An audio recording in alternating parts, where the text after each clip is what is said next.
Are you worried about this? Nope, Why? it's not. What do you think of the fundraising numbers? They're amazing. Only Pierre Poilievre can do that. You don't measure support just by fundraising. You measure support by the fact that you're working for people and what people say. I feel terrific about the party and about the country. Thanks. We can't beat Poilievre on slogans because, you can't put in 100 words the solutions that are facing the country. MPs on Parliament Hill today responding to questions as 2023 political party fundraising data came in.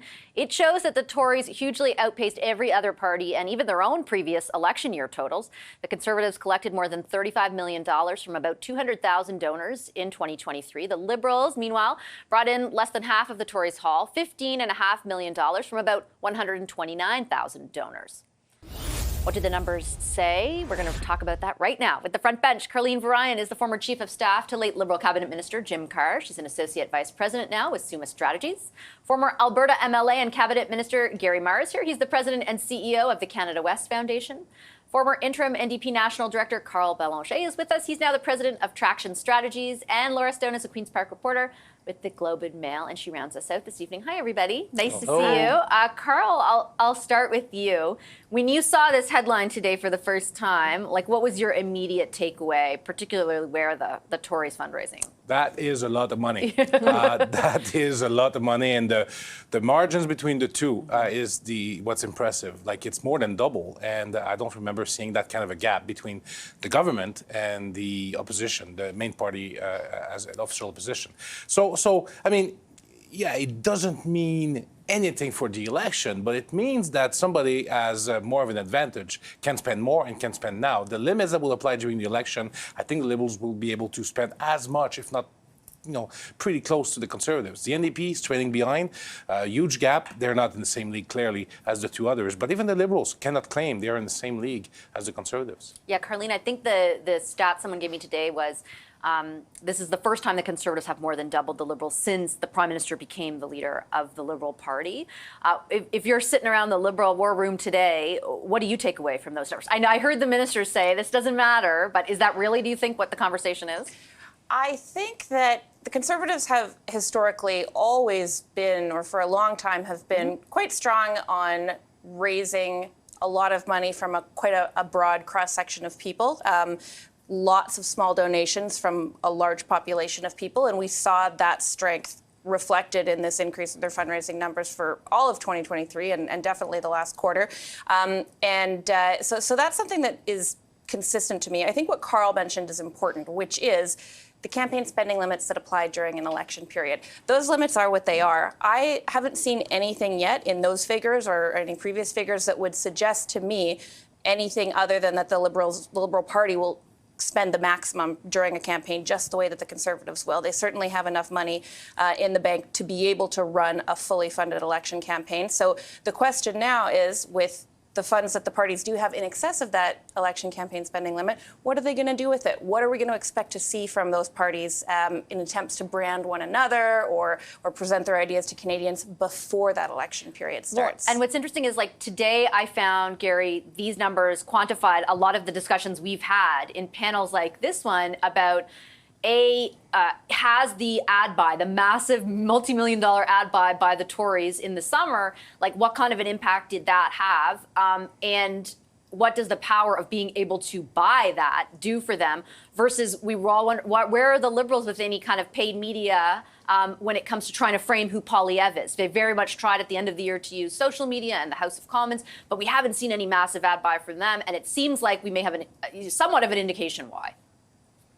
Well, I think that's right. I mean, the amount of money, I think, is clearly in the favor of the Conservative Party. But let me go also a little bit deeper and talk about the numbers of people that are making those donations. In the case of the Conservatives, it's about 200,000 donors. In the case of the Liberals, it's about 120,000 donors. So there's a big advantage to the Conservative Party on that point as well. And what's interesting is if you look at the average donation, it's about $150 per donation on the Conservatives, about $130 for the Liberals. So not all that big a difference in terms of the amount of money that an individual is giving. But collectively, you'd have to say the Conservatives have been very, very successful, and they will use this money in an effort to create the imagery around their leader. Make no mistake about it, across the country, no matter who the wannabe candidate is for a particular party, the leader is almost always on the ballot as well. And so no doubt the Conservatives will be using that money to their advantage. I think the difference between 2023 and 2022, Laura, in the number of donors was an additional just over 40,000 for the Conservatives, and I believe somewhere between 4,000 and 5,000 extra for the Liberals. What are your takeaways from the data we got today? Well, look, it's clearly an advantage for the Conservatives, and we've talked a lot on this show about kind of the branding of Poilievre and some of the frustration that Liberals have felt, either behind the scenes or maybe more upfront to journalists about the fact that the Liberals have been playing catch up and didn't aggressively go after him before he was able to define himself. I think this will only contribute to that. I think it's a very interesting point about the expansion of those who are donating, the numbers of people donating. You have to be fairly motivated to donate to a political party, but in smaller amounts, does it show that the base of the Conservative Party is growing? And I think that's kind of the key question, probably the most worrying one for the Liberals. Are these people who either previously voted for the Liberals or maybe haven't really been attached to a political party before, who are now seeing something in Poilievre that they want to support? So I think that probably is concerning for the Liberals today. But look, as has been pointed out, the Conservatives have been very good fundraisers in the past. It hasn't always led to electoral successes. So this isn't the only thing, but I'm sure they're not crying about these numbers that have been released today. Yeah, that's probably true. What does it tell us, and Carlene alluded a bit to this, but what does it tell us, Karl, about election readiness next year?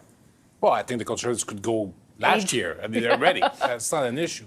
But there's a reason that it's interesting, because people have been wondering, why is it that Pierre Poilievre doesn't soften his tone a little bit? Why doesn't he try to appeal to the mainstream swing voters? Well, you got the answer right there.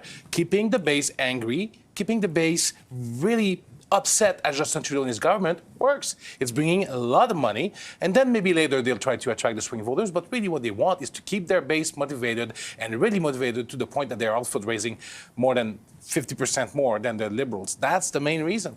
Carlene's nodding, yeah. Well, and going from that, you have to then wonder what the logical extension is of that. There's no question the Conservatives have expanded the base of people donating money, and I have no doubt that that's related to the fact that Pierre Poilievre has welcomed into the party some of the folks that perhaps didn't feel they necessarily had a home in one of Canada's mainstream parties before. By taking his political party increasingly to the right and giving a space to folks from that more kind of extreme right-wing aspect of the political spectrum, those folks have now put their money on the table and said, I believe in this guy. I see that he's giving me a voice. And at some point, if he ends up governing the country, that's a constituency of people that he is going to have to govern for as part of his support base. What do you think about that, Gary? Because the one thing I would note, just a caveat to add to that, the People's Party didn't. People are still donating to the People's Party. I think it's called People's Party of Canada as well. So I don't know if he's siphoned off all of them and that makes up the entire 40,000 extra people who are donating, but it's certainly a consideration. Well, look, I'd have to take maybe a little bit of a different tack on this and say, Pierre Poilievre is not an extreme right-wing candidate.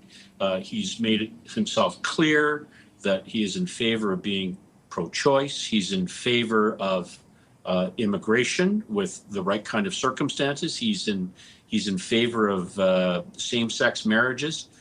So he has got the opportunity to define himself before he gets defined by the Liberal Party as being like Donald Trump. And that's something that we talked about last week, is that the Prime Minister seems to be bent on campaigning against Donald Trump. But first of all, I don't think that's a very good idea. I'm not sure how you walk it all back should Mr. Trump become the president of the United States. But let me point out that first and foremost, Pierre Poilievre is nothing like Donald Trump.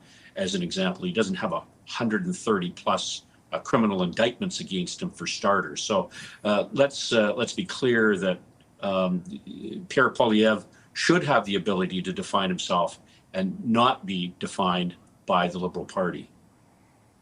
Although I will say, Laura, if you look at the fundraising uptick for the Liberals in December in particular, it perhaps is reflective of when they started to more specifically invoke the comparisons with Donald Trump. And though on some issues, you're right, Gary, Pierre Poilievre has certainly discerned himself from some of those other elements. I mean, the big one was around the Ukraine free trade deal, and they claimed it was about a carbon tax, but the Liberals said, no, this is like bringing in far-right politics from the United States, and it appeared to have worked to a degree for their fundraising too.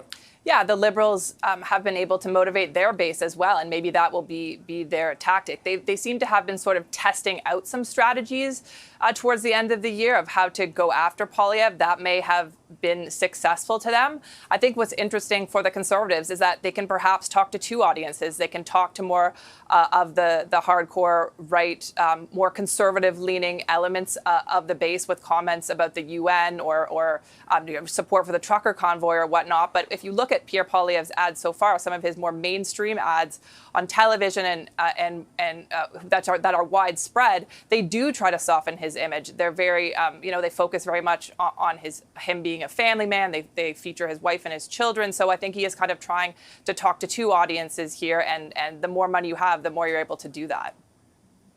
You forgot he also removes his glasses in those ads. I got to take a quick commercial. Gary's going to take his off next. I'm going to take a quick commercial. The front bench is back. After that, we're talking the politics of auto theft. Stay with us.